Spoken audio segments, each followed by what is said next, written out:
जय हिंद। इस वीडियो में हम लोग फॉर्मेशन ऑफ PCl5 और फॉर्मेशन ऑफ SF6 और इसके ज्योमेट्री के बारे में पढ़ेंगे, जो मॉलिक्यूलर ऑर्बिटल थ्योरी पर बेस्ड है। सो फ्रेंड्स, स्टार्ट करते हैं। फॉर्मेशन ऑफ PCl5, इसे हम लोग फास्फोरस पेंटाक्लोराइड भी कहते हैं, और इसमें जो हाइब्रिडेशन होता है sp3 हाइब्रिडेशन होता है, sp3d हाइब्रिडेशन होता है। तो अब इसको बारे में हम लोग स्टडी करेंगे कि कैसे sp3d हाइब्रिडेशन होता है। देखिए, जो फॉस्फोरस एटम होता है, सो फॉस्फोरस एटम का जो एटॉमिक नंबर होता है वो 15 होता है। तो 15 होता है p का एटॉमिक नंबर,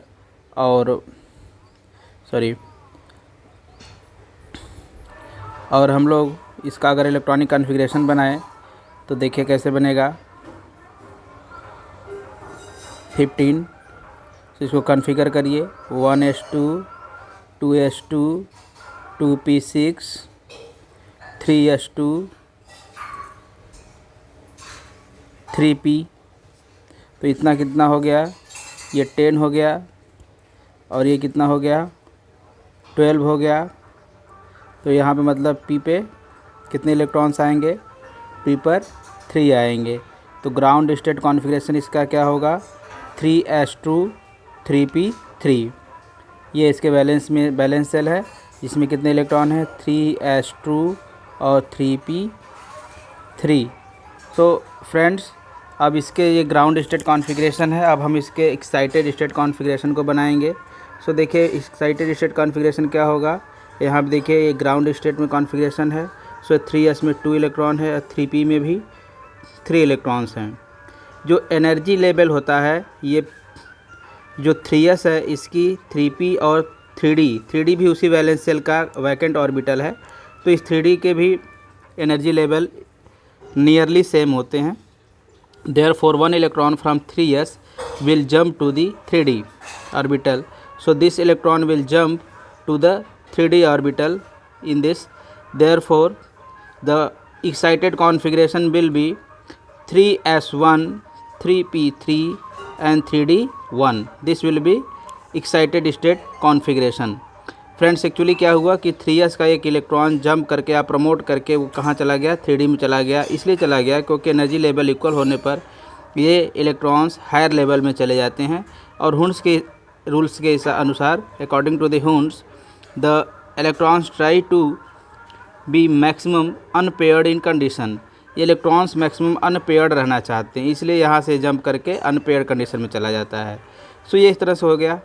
अब हम देख रहे हैं यहाँ पे कि 3s में 3p में और 3d का 1, ये ऐसे ऑर्बिटल्स हैं जहाँ पे 1 इलेक्ट्रॉन्स है, मतलब कुल 5 वैकेंट प्लेस हो गए। सो इन्हीं 5 में से 5cl, 1cl here, second, third, fourth and the fifth, there are 5cls। 5cl are bonded and overlap to the s, p and d orbitals to form the similar number of, means equally 5 number of 5 orbitals overlap to form the equal number, means 5 number of hybridized orbitals। ये आपस में overlap होकर 5 orbitals, equivalent energy वाले orbitals overlap होकर के same number, मतलब कि 5 orbitals के हाइब्रिडाइज्ड ऑर्बिटल्स बनाते हैं। इस तरह से हाइब्रिडेशन क्लियर होता है। और in this yes p1 2 3, so p3 and d orbitals are being hybridized. So this hybridization is known as sp3d hybridization, sp3d hybridization. And the geometry of this hybridization is already discussed. This will be trigonal bipyramidal.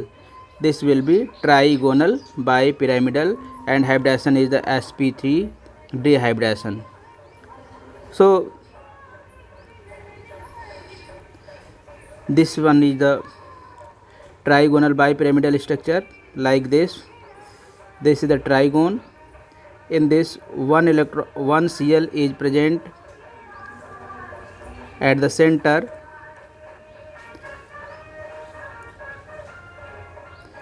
PCl5 So P is present at the center. This is the P. 1, 2, 3. So one Cl, second Cl, third Cl, and this is the fourth and fifth. So like this trigonal bipyramidal geometry will be formed. So friends, you may note down it and study properly. अगर कोई problem होती है तो आप उसको पूछिएगा. अब हम लोग अगले ऑर्बिटल में आते हैं, हाइब्रिडाइजेशन में आते हैं, वो है SF6 का. तो SF6 में जैसा दिख रहा है आपको sp3d2 हाइब्रिडाइजेशन दिखा रहा है. तो हम लोग एक बार फिर से इसका कॉन्फ़िगरेशन और इसके बारे में बात करते हैं.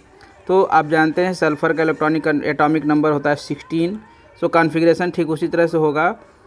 ये क्या होगा कि 1s2 2s2 2p6, इतना तो ठीक है, आपको याद ही पिछला वाला 1s2 2s2 2p6, इतना 10 हो गया. फिर 3s2 12 हो गया, 3p 4 होगा, तब ना 16 होगा. देखिए 2 4 10 12 एंड 4 16. सो वैलेंस सेल में कितने आए 3s2 3p4. ये इसका जो है इलेक्ट्रॉनिक कॉन्फ़िगरेशन हो गया. वैलेंस सेल में कितने आ गए 3s2 3p4.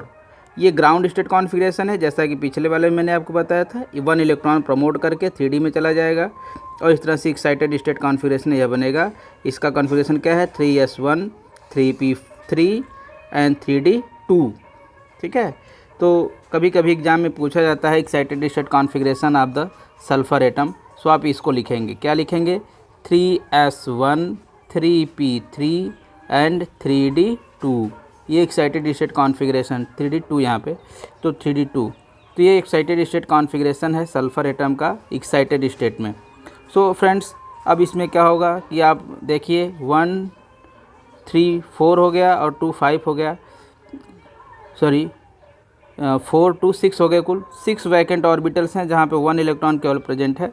सो इसमें क्या होगा कि सभी वैकेंट ऑर्बिटल्स में कुल 6 सल्फ़र एटम जो है ओवरलैप करेंगे और इस तरह से 6 ऑर्बिटल ओवरलैप करके 6 नंबर ऑर्बिटल के हाइब्रिडाइज्ड ऑर्बिटल्स बनाते हैं और इस तरह से sp3d2 हाइब्रिडाइजेशन बन जाता है. यहाँ देखिए s1 तो s हो गया, p के 1 2 3 तो p3 हो गया और d पर 2 हैं तो sp3d2 हो गया. इस तरह से sp3d2 हाइब्रिडाइजेशन बनता है. अब इसकी जो ज्योमेट्री होती है वो ऑक्टाहेड्रल होती है. इसमें एक्चुअली ऐसे होता है, देखिए ये सल्फ़र एटम बीच में होता है ऐसे. तो यहाँ से स्क्वायर की तरह ये जो है F4F लग जाते हैं और फिर ये 2 ठो ऐसे F और ये F अभी ऐसे ऐसे जुड़ जाएंगे. देखिए ये ऑक्टाहेड्रल ज्योमेट्री बन गई. ठीक है. तो इस तरह से ये एक यहाँ से ऐसे जोड़ दीजिए और एक यहाँ से ऐसे जोड़ दीजिए, तो ये ऑक्टाहेड्रल ज्योमेट्री बनती है. इस तरह से आप इसको देख लीजिए. सो फ्रेंड्स, इस तरह से ऑक्टाहेड्रल ज्योमेट्री बनती है SF6 की. सो वैलेंस बॉन्ड थ्योरी जो है पर बेस्ड ये स्ट्रक्चर जो आपने पढ़ा अभी, ये था PCl5 का sp3d हाइब्रिडाइजेशन एंड SF6 का sp3d2 हाइब्रिडाइजेशन. अब हम लोग जो है इसको पढ़ने के बाद देखिए इसमें आगे दिखा रहा है कि मॉलिक्यूलर ऑर्बिटल थ्योरी, लेकिन हम लोग अभी मॉलिक्यूलर ऑर्बिटल थ्योरी नहीं पढ़ेंगे, बल्कि अब हम लोग अगले टॉपिक में हम लोग एक चीज़ छोड़े हुए हैं, valence shell electron pair repulsion theory. उसको हम लोग पढ़ेंगे, जो आपके पीछे टॉपिक में छूटा हुआ है, जिसको हमने बताया था आपको कि VSEPR. इससे जो है मॉलिक्यूल का ज्योमेट्री और स्ट्रक्चर डिसाइड होता है. तो यहाँ पे है valence shell electron pair repulsion theory. ठीक है, ये देखिए यहाँ पे है ना वैलेंस सेल VSEPR. तो हम लोग अगले टॉपिक में इसको पढ़ेंगे. तब तक आप अपनी पढ़ाई जारी रखिए और थैंक यू. जय हिंद.